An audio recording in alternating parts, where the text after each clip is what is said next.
Hi hello నమస్తే welcome to our channel. నేను మీ సిరి. ఈరోజు మనం చెప్పుకోబోయే కథ ప్రియనేస్తం పార్ట్ 115. కథలకు వెళ్ళే ముందు వీడియోని లైక్ చేయడం మర్చిపోకండి. ఇక వచ్చేయండి. గాఢ నిద్రలో ఉన్నాడు అర్జున్. అతను మరింత అసహనంగా ఉన్నాడు. ఏసీ చల్లగాలినిస్తోంది. అయినా అతని శరీరం స్వేదంతో నిండిపోయింది. ఆ గాఢ నిద్రలో ఏదో కలవరం అతనిలో. ఎదురుగా పరిగెత్తుకుంటూ వస్తున్న ప్రవర్తికను అమాంతం ఒక కారు వచ్చి గుద్దేసింది. ప్రవర్తిక బొంబలా వెనక్కి పడిపోయింది. ఆమె పడిన మేరంతా రక్తం. ఆమె కళ్ళు దీనంగా అర్జున్ వైపే చూస్తున్నాయి. ఏమి చేయలేని నిస్సహాయ స్థితిలో ఉన్నాడు అర్జున్. నిద్రలో ఉన్న అర్జున్కి ఒళ్ళంతా చెమటలు పట్టాయి. ఉలిక్కిపడి లేచి కూర్చున్నాడు అర్జున్. అతడి గుండె దడదడలాడిపోతోంది. ఆ కల నుండి బయటికి రాలేకపోతున్నాడు అర్జున్. అతను ఉలిక్కిపడి లేవగానే పక్కనే ఉన్న ప్రవర్తికకి మెలకువ వచ్చింది. అతను అలా సడన్గా లేచి కూర్చోవడంతో ఆమెకేం చేయాలో అర్థం కాలేదు. అంతేగాక అటేటో చూస్తున్నట్టు ఉండడంతో ఆమెకి కంగారేసింది. చెప్పలేనంత కంగారుతో అతన్నే చూస్తూ ఉంది. ఏవండి? అతని చేతిని పట్టుకుని కదిపింది. అర్జున్ అలాగే ఆలోచిస్తూ తల తిప్పి చూశాడు. అతని చెంప మీద చేయి వేసింది. ప్రవర్తిక ఏమైందంటూ అడుగుతోంది. ఆమె మాటలేమి అతనికి వినిపించడం లేదు. ఆమెని చూస్తున్నాడు అతను. గబుక్కున వెనక్కి తిరిగి ఆమె మీదకు వాలిపోయినట్టు వంగి ఆమె వీపు చుట్టూ చేతులు వేసి అతను గుండెకి హత్తుకున్నాడు. అతని ప్రవర్తన విచిత్రంగా అనిపించింది ఆమెకి. అతను తనకి పరిచయమైన తొలినాళ్లలో అతనిలో ఉన్న కొన్ని లక్షణాలు మళ్ళీ కనిపించడంతో ప్రవర్తిక ఉలిక్కిపడింది. ఏవండి? ఏవండి? అంటూ అతని చుట్టూ చేతులు వేసి అతని తల వెనక భాగంలో నిమురుతోంది ప్రవర్తిక. ఆమె ముఖానికి ముద్దలు గుప్పిస్తున్నాడు అతను. అంతలోనే గుండెకి గాఢంగా హత్తుకుని అతను కళ్ళు మూసుకున్నాడు. కాసేపు అతన్ని కదిలించలేదు ప్రవర్తిక. అతను బెడ్ రెస్ట్కి ఆనుకుని ఆమెను ఒడిలోకి చేర్చుకున్నాడు. మరో అరగంట అలాగే గడిచింది. రక్ష వైపు ఒకసారి చూసింది. రక్ష గాఢ నిద్రలో ఉంది. నెమ్మదిగా గొంతు సవరించుకుని ఏమైందండి? ఎందుకలా అయిపోతున్నారు అని అడిగింది తల ఎత్తి చూస్తూ. Bad dream. ఎట్టకేలకు నోరు విప్పాడు. తన గురించే ఏదో చెడు కల వచ్చి ఉంటుందని, అందుకే అతడింత ఇదైపోతున్నాడని అర్థమైంది ప్రవర్తికకి. కలే కదా, కంగారు పడకండి అని అతని ఛాతీ మీద నిమురుతూ సర్ది చెప్పసాగింది. ప్రవర్తిక తనకి దూరం అవుతుందని ఆలోచన చేస్తుంటే అతడి మైండ్ పనిచేయట్లేదు. ఆమెను అసలు వదలాలి అని అనిపించడం లేదు. అప్రయత్నంగా ఆమెను మరింత గాఢంగా హత్తుకున్నాడు అర్జున్. ఇక పడుకోండి, ఏం కాలేదు కదా అంటూ అతడికి దూరం జరిగింది. అర్జున్ మెల్లిగా వెనక్కి వాడాడు. తను కళ్ళు మూసుకుంటే ఆ కళ ఎక్కడ నిజమైపోతుందా అని భయంగా ఉంది తనకి. ప్రవర్తిక దూరం అయితే అతని ప్రాణాలు నిలవవు. ఆల్రెడీ ఒకసారి దెబ్బతిన్నాడు. ఇక అతడు బ్రతకలేడు కూడా. కళ్ళు మూసుకున్న వాడల్లా గబుక్కున కళ్ళు తెరిచాడు. ఇలా రండి. అతని తలని తన హృదయం మీదకి చేర్చుకుంది. అతడి చుట్టూ చెయ్యి వేసి మరొక చెయ్యి అతని జుట్టులోకి పోనిచ్చి ఆమె నిమురుతోంది. ఆమె నడుము చుట్టూ చెయ్యేసి ఆమె గుండెల్లో ముఖం దాచేసుకుని కళ్ళు మూసుకున్నాడు. లేదు, ఆ కళ ఎప్పటికీ నిజం కాదు. తను ఈసారి జాగ్రత్తగా ఉంటాడు. ఆమెకేదైనా అవుతుందని ఊహ అతడికి భరించలేని విధంగా ఉంది. ఆమెను మరింత గాఢంగా హత్తుకొని ఎప్పటికో నిద్రలోకి జారుకున్నాడు అర్జున్. ప్రవర్తికకి నిద్ర పట్టలేదు. కలత నిద్రతో తెల్లవారులు గడిపేసింది. 5 గంటలకు మెలకువ వచ్చింది. ప్రవర్తిక ఊళ్ళో అమ్మాయి వచ్చే విషయం ఆమెకి గుర్తుంది. అర్జున్ వైపు చూసింది. కలవరం తగ్గినట్టు కాస్త ప్రశాంతంగా నిద్రపోతున్నాడు అతను. అతన్ని లేపబుద్ధి కాలేదు. అతని జుట్టు సవరించి రక్ష దగ్గరికి వచ్చి ఒక పక్కకి తిరిగి ముడుచుకుని నిద్రపోతుంది రక్ష. నిద్రపోతుంటే ఎంత నిశ్శబ్దంగా ఉంటుందో. అదే మెలకువ వచ్చిందంటే ఇల్లంతా అల్లరే అల్లరి. కూతుర్ని ముద్దాడి నవ్వుకొని గబగబా ఒక పేపర్ తీసుకుని స్టేషన్కి వెళ్తున్నట్టే దాని మీద రాసి ల్యాంప్ టేబుల్ దగ్గర పెట్టింది. తను ఫ్రెష్ అయ్యి 6 గంటలకి డ్రైవర్ తీసుకుని స్టేషన్కి బయలుదేరింది ప్రవర్తిక. ఒక బ్యాగు పట్టుకొని భయం భయంగా దిక్కులు చూస్తూ రైల్వే స్టేషన్లో ఒక చోటు నిలబడి ఉంది ఒక అమ్మాయి. అంతమంది జనం ఉండడంతో మొదటిసారి కావడంతో ఆమె బిక్కు బిక్కుమంటూ చూస్తోంది.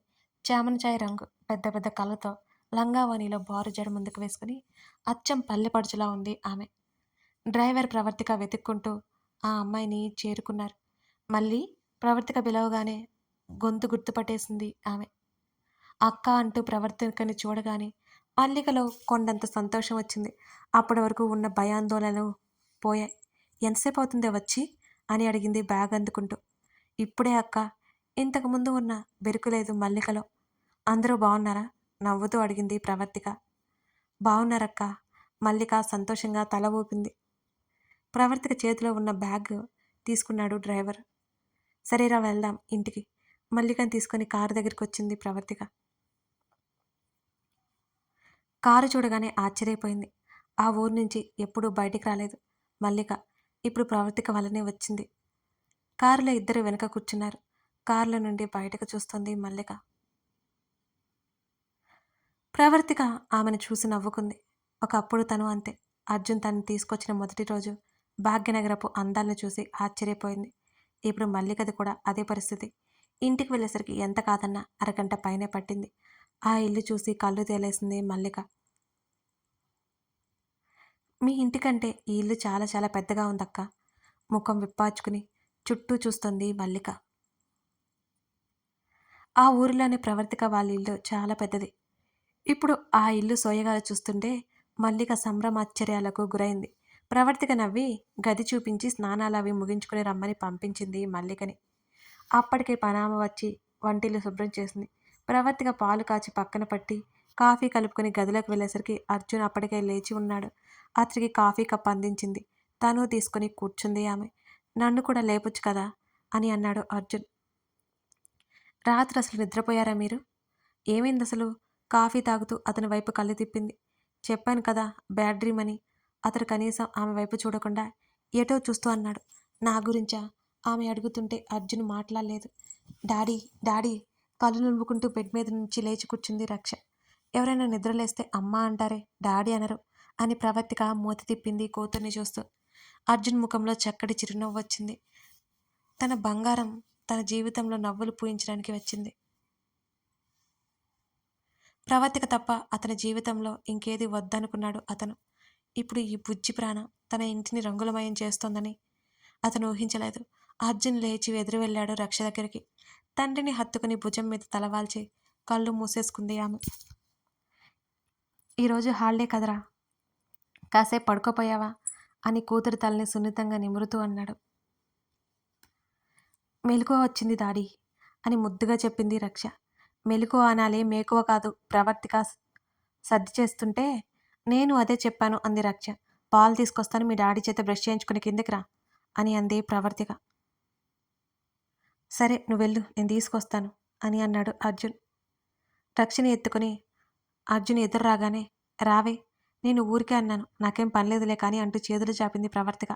ప్రవర్తిక చేతులు చాపగానే తల్లి మీదకు దూకింది రక్ష వెంటనే. తండ్రి అంటే ఎంత ఇష్టం ఉన్నా తల్లి అంటే అంతకు మించి ఉంటుంది. అర్జున్కి అది అర్థమై చిన్నగా నవ్వుకున్నాడు. పర్వాలేదు, నేను చేస్తానులే, ఈ సండేనే కదా నాకు టైం ఉంటుంది అని అతడు అంటుంటే, పర్లేదు, మీరేమైనా పని ఉంటే చూసుకోండి, ఒకేసారి స్నానం చేయించి తీసుకొస్తాను అని అంటూ కూతుర్ని వాష్రూంలోకి తీసుకుని వెళ్ళిపోయింది ప్రవర్తిక. మల్లికని అర్జున్కి పరిచయం చేసింది ప్రవర్తిక. బదులుగా చిరునవ్వి నవ్వి ఊరుకున్నాడు అర్జున్. ప్రవర్తిక నిర్ణయం అతను కాదండి ఎప్పటికీ. రక్ష కళ్ళు పెద్దవి చేసుకుని మల్లిక వైపే చూస్తుంది. మమ్మీ, ఎవరి ఆంటీ అని అడిగింది నడుం మీద 2 చేతులు పెట్టుకుని. బుజ్జిదాని మాటలకు మల్లిక కాస్త బెదురుగా చూసింది. మల్లిక పిన్ని, అమ్మమ్మ వాళ్ళ ఊళ్ళో ఉంటుంది అని ప్రవర్తిక చెబుతుంటే మల్లిక అభిమానంగా చూసింది. పిన్నినా, వావ్ అంటూ రక్ష చప్పట్లు కొట్టింది. ఇక నుంచి నువ్వు ఈ పిన్నితో ఆడుకోవచ్చు, బోల్డన్ని స్టోరీస్ చెప్పొచ్చు, ఎలా ఉండాలో ప్రవర్తిక కూతురికి వివరించింది. ప్రవర్తిక సిటీకి వచ్చినా కూడా మారలేదు, అలాగే ఉందనిపించింది మల్లికకి. వాళ్ళతో పాటు భోజనానికి కూర్చోమంది ప్రవర్తిక. మల్లిక మొహమాటంగా కూర్చుంది. అర్జున్ రక్షకి కొసరి కొసరి తినిపిస్తుంటే ఆమె ఆశ్చర్యపోయింది మల్లిక. మల్లిక ముఖంలో ఆశ్చర్యం గమనించి తిను అన్నట్టు చూసింది ప్రవర్తిక. భోజనాలు అయిపోయాక అర్జున్ గదిలోకి వెళ్ళిపోయాడు. తల్లి పిన్ని మాట్లాడుకుంటుంటే గడ్డం కింద చేపెట్టుకుని తల్లి ఒడిలో కూర్చుని మరీ వింటోంది రక్ష. అక్కడ సంగతులన్నీ అడుగుతోంది ప్రవర్తిక. మళ్ళీ నువ్వు మళ్ళీ పెళ్లి చేసుకోవచ్చు కదా. ప్రవర్తిక మాటలకి కళ్ళు పెద్దవి చేసి చూసింది మల్లిక. అక్క, మల్లిక అస్పష్టంగా పలికింది. అవును, నిండా పాతిక కూడా లేవు నీకు. భర్త పోయినంత మాత్రాన అలాగే ఉండిపోవాలా అని మల్లిక చేతులు పట్టుకుని మృదువుగా చెప్పింది ప్రవర్తిక. నీకు తెలుసు కదా అక్క, మన ఊరి గురించి. మా అమ్మ నన్ను ఒప్పుకోరు. వాళ్ళు ఒప్పుకున్న మా అత్తమామలు ఒప్పుకోరు అని మల్లిక నెమ్మదిగా చెప్పింది. వాళ్ళెవరు ఒప్పుకోవడానికి, ఒప్పుకోకపోవడానికి? ఇది నీ జీవితం మళ్ళీ. ఏమీ తెలియని వయసులో నీకన్నీ జరిగిపోయాయి. ఇలా మోడీలో జీవితాంతం ఉంటావా? నువ్వు ఒప్పుకుంటే చాలు. నీకు తగిన అబ్బాయిని మేం తీసుకొస్తాం అని ప్రవర్తిక నచ్చజెప్తుంటే మల్లిక సున్నితంగా వారించింది. నాకు మళ్ళీ పెళ్లి గురించి ఆలోచన లేదక్క. ఇప్పటికైతే వదిలే. సున్నిత ప్రవర్తిక మనసు నొచ్చుకోకుండా చెప్పింది మల్లిక. ప్రవర్తిక మౌనంగా ఉండిపోయింది. అక్క, నేను వచ్చేసాను కదా, పనమ్మాయిని మాన్పించేయి అని అంది మల్లిక. ఎందుకని? అయోమయంగా చూసింది ప్రవర్తిక. ఎలాగో నేనున్నాను కదక్క, అవన్నీ నేను చేస్తానులే అంది మల్లిక. ఏం అక్కర్లేదు. పని వంక పెట్టుకుని నిన్ను పిలిచింది నాకు తోడుగా ఉంటావని, అంతే. ప్రవర్తిక చిన్నగా నవ్వుకుంది. అది కాదక్క అని మల్లిక నసిగింది. ఇక నువ్వేం చెప్పొద్దు. ప్రయాణం బడలిక ఉంటుంది కదా, వెళ్ళి గదిలో కాసేపు విశ్రాంతి తీసుకో అని ప్రవర్తిక అనగానే అలాగే అన్నట్టు చూసింది. రక్షారా అంటూ కూతుర్ని ఎత్తుకుంది. అప్పటి వరకు వాళ్ళ మాటలు విన్నది కానీ సగం సగమే అర్థమైంది రక్షకి. బాయ్ పిన్ని అని చెప్పింది రక్ష ముద్దు ముద్దుగా. అక్క, రక్ష నీలాగా ఉంది తెలుసా? మురిసిపోతూ అంది మల్లిక. ప్రవర్తిక చిన్నగా నవ్వింది. రక్షను తీసుకుని గదిలోకి వెళ్ళిపోయింది. మల్లిక గదిలోకి వెళ్తూ వెళ్తూ హాల్లో తగిలించి ఉన్న రక్ష ఫోటో చూస్తుంది. ఎవరీమే అనుకుంటూ గదిలోకి వెళ్ళిపోయింది మల్లిక. అర్జున్ ల్యాప్టాప్ పట్టుకుని మెయిల్స్ చెక్ చేసుకుంటుంటే అప్పటికి ఆడి ఆడి బోర్ కొట్టి అతని దగ్గరికి వచ్చి వెనుక నుంచి అతని మెడ చుట్టూ చేతులు వేసి ఊగుతోంది రక్ష. డాడీ పని చేసుకుంటున్నారు కదా, ఇలారా ప్రవర్తిక మందలిస్తున్నట్టు చెప్పింది రక్షకి. తండ్రి భుజం మీద నుండి తండ్రి ముఖంలోకి చూసింది రక్ష. అర్జున్ కూతురు వైపు చూసి చిన్నగా నవ్వాడు. ల్యాప్టాప్ పక్కన పెట్టి భుజం మీద నుండి ఒడిలోకి లాగేశాడు కూతుర్ని. డాడీ అంటూ తండ్రి మెడ చుట్టూ చేతులు వేసి పిలిచింది. చెప్పు బంగారం అంటుంటే కూతురు జుట్టు సవరించాడు అర్జున్. నిట్టూర్పు విడిచి వాళ్ళనే చూస్తోంది ప్రవర్తిక. నీకు మ్యాజిక్ తెలుసా? మళ్ళీ అడిగింది రక్ష పెద్ద పెద్ద కళ్ళతో చూస్తూ. మ్యాజిక్ చేయాలా? ఏం చేయాలి అని అడిగాడు అర్జున్. నాకు ఏంజల్కి ఉన్నట్టు వింగ్స్ కావాలి డాడీ అంటూ చేతులు గాల్లోకి ఆడించింది రక్ష. రక్ష అడుగుతున్న విధానానికి ప్రవర్తిక నోరు తెరుచుకుంది. ఏంటి నువ్వు నీ పిచ్చి మాటలు? రెక్కలు ఎలా వస్తాయి? ప్రవర్తిక విసుక్కుంది కూతుర్ని. నీకెందుకు రా వింగ్స్ అని అడిగాడు అర్జున్ కూతురి ఆలోచనను గమనిస్తూ. డాడీ, నేను కూడా స్కైలోకి ఏంజల్లాగా ఎగురుతాను అని అంది రక్ష మెరిసే కళ్ళతో చూస్తూ. అలా ఉండరే, అవన్నీ స్టోరీస్ ప్రవర్తిక చెబుతోంది. నిజమా డాడీ? ఏంజల్స్ ఉండరా? ముఖం వేలాడి తీసుకుని తండ్రి వైపు చూసింది రక్ష. అప్రయత్నంగా ప్రవర్తిక వైపు చూసిన అతనికి ఇప్పుడు చెప్పండి అన్నట్టున్నాయి ప్రవర్తిక చూపులు. ఉంటారు నాన్న, కానీ ఏంజల్ అవ్వాలంటే మమ్మీ అంత పెద్దవ్వాలి అని అర్జున్ చెప్పాడు. అవునా అని ఆశ్చర్యంగా అడిగి తల్లి వైపు చూసింది.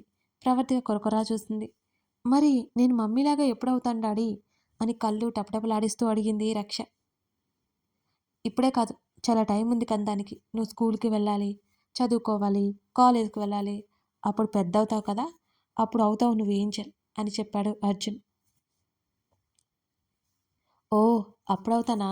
ఆ చిన్నారి ముఖం అంతా ఆశ్చర్యంతో నిండిపోయింది. అవును, అప్పటి వరకు ఇలా ఏంజల్ అవ్వాలి అని అనుకోకూడదు, లేకపోతే ఏంజల్ అవ్వలేరు. తండ్రి చెప్తుంటే గుండ్రంగా తలూపింది రక్ష. గుడ్ అని అన్నాడు అర్జున్. ప్రవర్తిక ఆశ్చర్యంగా చూసింది. ఇంకోసారి అలాంటి విషయాలు అడగకుండా అతడు తన కూతురి నోటికి తాళం వేయడంతో. ఇవాళ సండే కదా, ఎక్కడికైనా వెళ్దామా అని అర్జున్ అడిగాడు. డాడీ, నేను ఎదురింటి పాపతో ఆడుకుంటాను రక్ష ఉత్సాహంగా అంది తండ్రితో. సరే కానీ ఇప్పుడు కాదు, ఈవినింగ్ ఆడుకో, ఇప్పుడైతే బయట ఎండగా ఉంది కదా అని అర్జున్ చెప్పాడు. ఓ అలాగే అంటూ తండ్రి ఒడిలో నుంచి దూగి తన బొమ్మల వైపు వెళ్ళింది రక్ష. ఇద్దరు చూపులు కూతురు వైపే ఉన్నాయి కాసేపు. అప్పుడే 4 ఏళ్ళు. నమ్మకం కలగట్లేదు వాళ్ళకి. సోఫా నుండి పైకి లేచి అర్జున్ పక్కన కూర్చుంది. అతడి భుజం మీద తలవాల్చింది ప్రవర్తిక.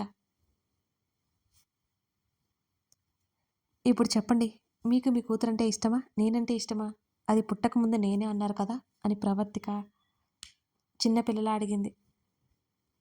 చిన్నపిల్లలతో కాంపిటీషనా నీకు అని అడిగాడు అర్జున్ నవ్వుతూ. అదంతా నాకు తెలీదు, చెప్తారా లేదా మీరు అని బింకంగా అంది ప్రవర్తిక. మీ ఇద్దరు. ఆ సమాధానం ప్రవర్తికకి ఎంతో తృప్తినిచ్చింది. అతనికి తనే ఎక్కువ అంటే తను ఊరుకునేది కాదేమో. ఒక్కరు అని అడక్కు, మీ ఇద్దరు నా ప్రాణప్రదం ఆమె భుజం చుట్టూ చెయ్యి వేస్తూ అన్నాడు అర్జున్. భర్త చేతి వేళ్ల మధ్యలోకి తన చేతి వేలు దూర్చి అతని చేతి మీద ముద్దు పెట్టుకుంది ప్రవర్తిక. అది చూసేసింది రక్ష. పరుగున తండ్రి దగ్గరికి వచ్చి తండ్రి ఒడిలో కూర్చుంది. రాక్షసి ప్రవర్తిక అంటుంటే అర్జున్ నవ్వుకున్నాడు. రక్ష కూడా తండ్రి చేతి మీద ముద్దు పెట్టుకుని తండ్రి మడి చుట్టూ చేతులు వేసింది. మా డాడీ అంది గొప్పగా గర్వంగా. ఇప్పుడు ఎవరు కాదన్నారే అంది ప్రవర్తిక ముఖం తిప్పేసుకుంటూ. తండ్రి ఒడిలో నుంచి తల్లి ఒడిలోకి దూకింది రక్ష. మమ్మీ బుగ్గ మీద ముద్దు పెట్టి కిలకిలా నవ్వింది మమ్మీని కూల్ చేయడానికి. మమ్మీ అలిగేలా చేయడం, బుజ్జగించడం అదొక ఆట తనకి. మమ్మీ కూడా అచ్చం తనలాగే కనబడుతోంది రక్షకి. కూతుర్ని చుట్టేంతలు పెట్టి నవ్వించింది ప్రవర్తిక. అక్కడ అంతా చాలాసేపటి వరకు నవ్వులు వెరిశాయి.